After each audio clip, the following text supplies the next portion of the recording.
رحمت دو عالم صلی اللہ علیہ وسلم نے 3 دفعہ دل کی طرف اشارہ کر کے ارشاد فرمایا تھا تقوی ہا ہونا، تقوی یہاں ہے، یہاں۔ کیا مطلب؟ جب دل پاک ہو جاتا ہے تو پھر عمل صالح کی توفیق ہو جاتی ہے۔ دل پاک ہوتا ہے تو بندے کے عمل ٹھیک ہو جاتے ہیں، پھر بڑی پگڑی پہننے کی اور بڑا جبہ پہننے کی، بڑی گاڑی دکھانے کی، 5 7 10 20 بندے ہٹو بچوں کے لیے یہ سب ضرورت نہیں پڑتی۔ یہ سب کب ضرورت پڑتی ہے؟ جب اندر گند ہوتا ہے۔ اندر گند ہوتا ہے تو یہ مشکلات ہم کھڑی کرتے ہیں لوگوں کے لیے۔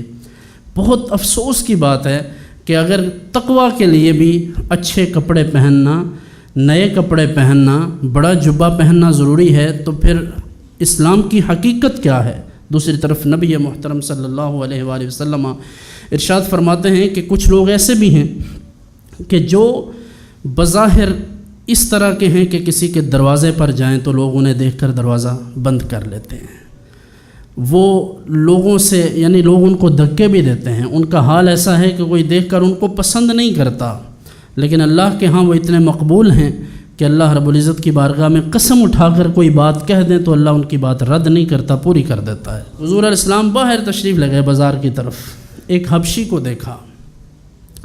حبشی سے مراد یہ کہ کوئی ایسا شخص سیاہ فام کہ جس کی ظاہری حالت بھی اچھی نہیں تھی، تھا بھی وہ غلام، لیکن وہ کیا عرض کر رہا تھا، کیا کہہ رہا تھا کہ مجھے وہ خریدے، وہ شخص مجھے خریدے جو 5 وقت مجھے حضور کی بارگاہ میں جانے سے نہ روکے، کہ میں نماز حضور کے پیچھے پڑھوں، ایسا کوئی بندہ مل جائے۔ کیسی غلامی ہے، اس غلامی پہ ہم قربان جائیں، ساری آزادیاں اس غلامی پر قربان ہیں۔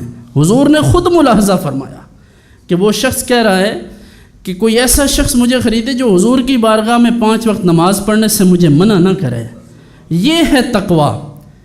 یہ تو ابو جہل کو نصیب نہیں ہوا، قریش میں رہنے والوں کو، جو کہتے تھے ہم نبیوں والے ہیں، نبوت ہمارے خاندان کی بات ہے، اللہ نے ان کو پوچھا ہی نہیں ہے۔ اور حضور نے اپنی زبان حق ترجمان سے نکالا، اللہ کی بارگاہ میں عرض کیا، اے اللہ، یا ابو جہل، جسے اصل میں تو ابو الحکم نام تھا، تو ابو جہل بن ہشام یا عمر بن خطاب میں سے جو تجھے پسند ہے وہ اسلام کے لیے مجھے دے دے، اور جو اللہ کو پسند تھا وہ عمر بن خطاب تھے، وہ اللہ نے عطا فرما دیے۔ ان اکرمکم عند اللہ اتقاکم، تم میں سے اللہ کے نزدیک وہی بزرگ ہے جو سب سے زیادہ متقی ہے۔ آپ مجددین اسلام کو دیکھ لیجئے، صوفیاء کرام کو دیکھ لیجئے، ان میں سید کتنے ہیں؟ سید بہت کم ہیں، سادات کی تعداد ویسے بھی بہت زیادہ نہیں ہے، لیکن اللہ نے جب کسی کو اپنی ولایت عطا فرمائی ہے، اپنا قرب عطا فرمایا ہے، تو اس کے لیے سید ہونا ضروری نہیں ہے، وہ کسی بھی برادری کا ہو۔ جب اللہ کا مقرب ہوا تو آپ دیکھیں کتنے سادات ہیں جو غیر سادات لوگوں کے ہاتھ پر جا کر مرید ہوئے، اور وجہ اس کی صرف تقوی اور پرہیزگاری تھا۔